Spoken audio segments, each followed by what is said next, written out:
Morning. Hey, Chip, how you doing? Good, how are you doing? So, last practice this spring. Yeah. You probably had some objectives coming in. Would you say you met them? What were they to begin with, too? Really, it was just to introduce all the new guys. And I think they've really acclimated really well here.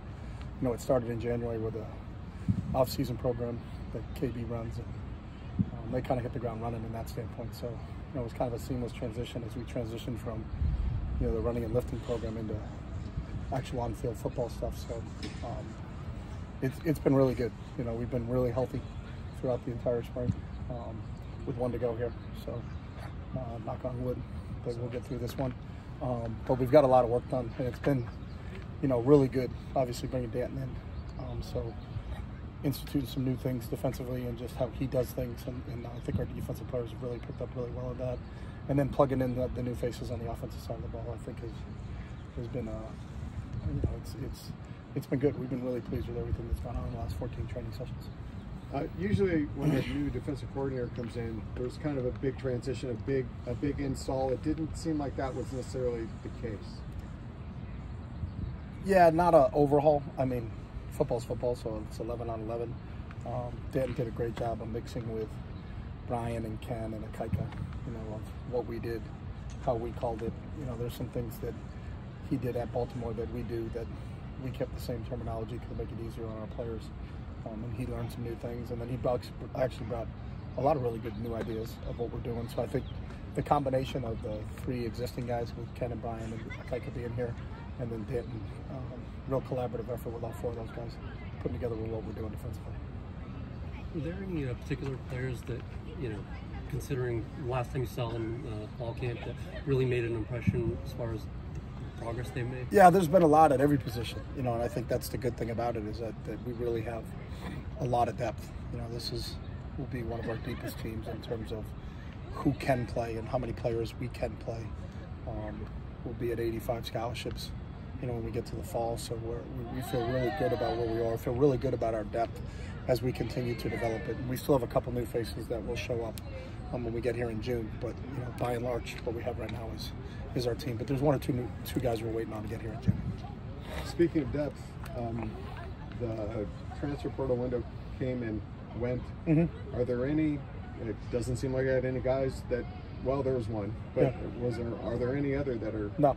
The window's done and closed, and anybody that went in was on the 30th, and they had to be posted within 48 hours. So the transfer window part, who's ever in the portal is in the portal now.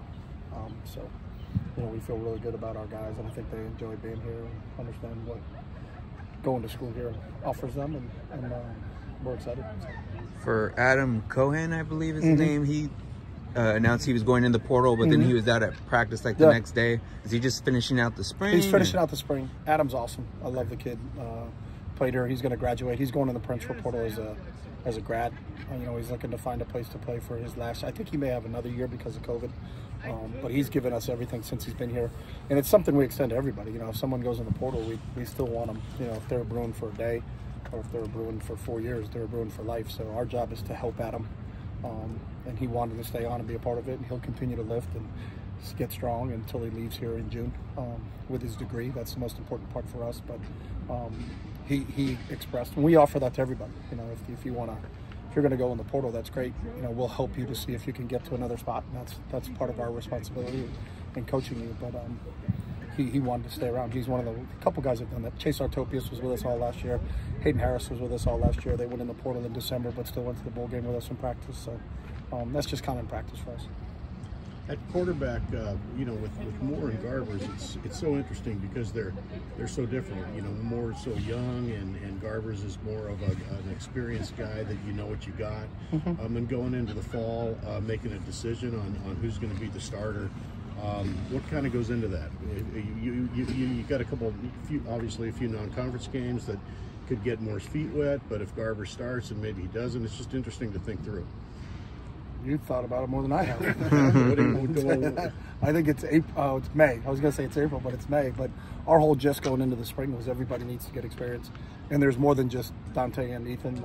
There's Colin Schlee, there's Justin Martin, there's Chase Griffin. You know, we've got a bunch of kids in there and they're all rotating. If you watch them you know, one day you start one through the ones, and there's a different guy in there every day, and was kind of our gist, is how can we get quality film on tape that they can go back and watch. Now they'll spend a lot of time in the rest of May, June, July, before we get back to camp in August, of going through what we did in the spring, but you learn by doing. So we were just trying to get those guys as many reps as possible, get them acclimated to what we do offensively. Obviously Ethan and Justin and Chase have been here before, but Colin and Dante weren't.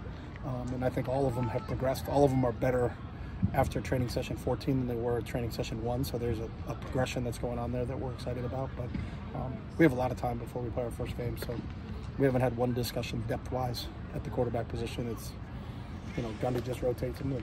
And I think their snaps have really been evened out through the 14 training sessions. It'll be the same today. And that's kind of what we're trying to do. Just get them as many reps as they can so that they can all improve. And then whoever ends up becoming the starter when we get to September, I think that'll work itself out down the road. And you practice fast. You get a lot of reps in a practice. So at the end here, what's the thinking behind not having a spring inter-squad, you know, a spring game? We've done this every year.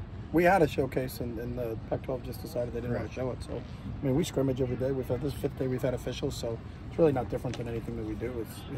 We have a big clutch. Same thing. We offered the same thing, but we didn't.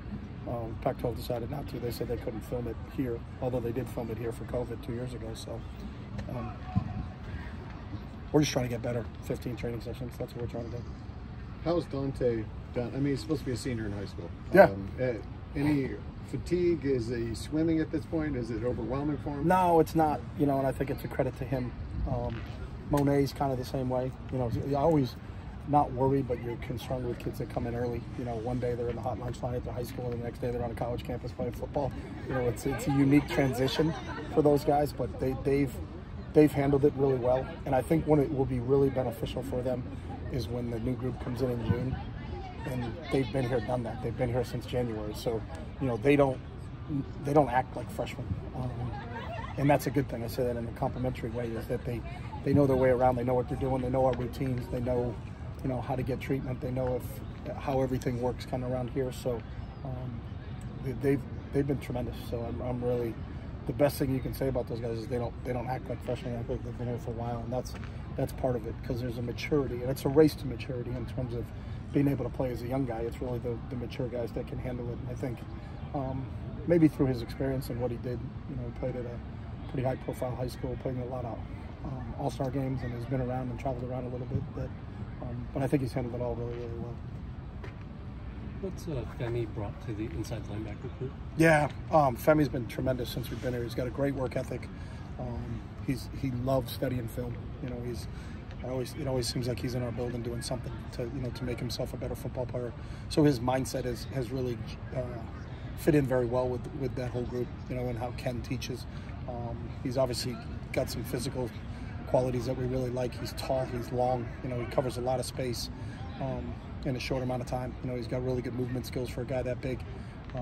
He can get into a lot of passing lanes and disrupt some things because of his length. But I really just think it's his work ethic and his mindset that have been really, really impressive that so far since he got here in January.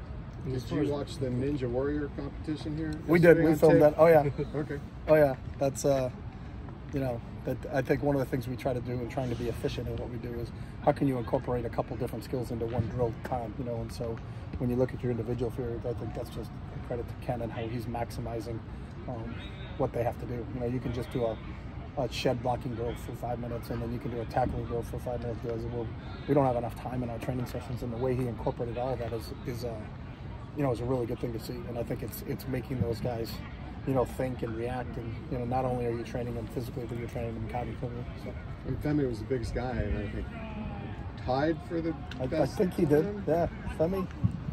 We're happy Femi's here. I can say that. And as far as just the depth of that position, obviously you don't have John yet in the fall. I mean, what do you think about, I guess, the luxury of having, you know, so many experienced guys? Don't jinx anything. That's what I would say to that. I've been a lot of places, and you're like, man, the one position I feel great about is this, and then 3 days later, 4 of them are down, and you're like, oh my God, we're really hurting at this position. So, you know, I think the one thing about that position is it's so integral to our team because of the special teams component. You know, so you're going to see 4, 5, and 6 linebackers on, whether it be punt or punt return or kickoff return. So we're going to use a lot of those guys. We're a 2 or 3 linebacker system. You want to keep your guys healthy. You want to keep your guys fresh. So you're going to be able to rotate. So I don't consider it a luxury. I think it's actually a necessity to have multiple what we call mid-level skill players, here. It's the same thing with the tight end spot. You got to have a bunch of those guys. If you have a bunch of guys 6'2" to 6'4", 6'5" that can run and hit and are physical, I think it's not only is it going to impact you both offensively and defensively, but it's going to impact your teams.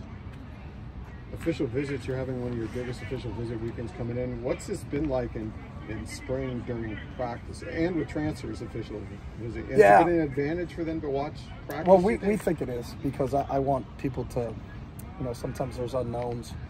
I think sometimes in the transfer world, it's some kids were promised things or told that this is how it works, and then when they actually see how it works, they're like, well, that's not what I thought it was going to be like. So we want them to unearth everything, and when they come on weekends and we're still training, they get to sit in on meetings and see how a coach teaches in a meeting.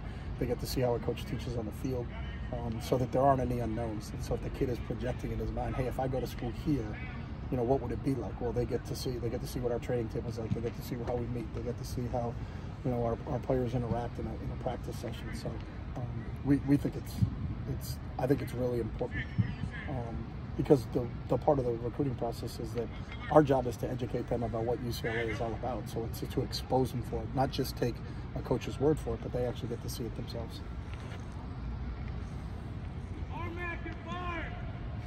Armac is fired.